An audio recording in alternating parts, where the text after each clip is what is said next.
স্বামী থাকাকালীন একটা হিন্দু নারীর কখনো দুবার বিয়ে হয় না। আপনারা ওকে মারধর করছেন, থ্রেট করছেন, ওর অপরাধটা কি? জুঁইয়ের সঙ্গে ওর বিয়ে হয়ে গেছে, শুভ পরিণয় সুসম্পন্ন হয়েছে। কোনো বিয়ে টিয়ে হয়নি।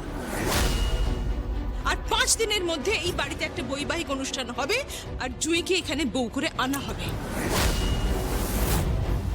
চেষ্টা করে দেখুন। আমি তো শুনেছি যে স্বামী থাকাকালীন একটা হিন্দু নারীর কখনো দুবার বিয়ে হয় না।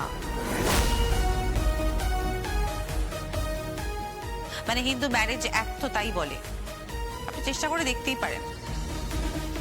পড়াশোনা আমার মনে হয় ততদূর ঠিক হয়নি, তাই না? দুর্বল হয়ে পড়েছেন বা হয়তো স্মৃতিশক্তি লোপ পাচ্ছে।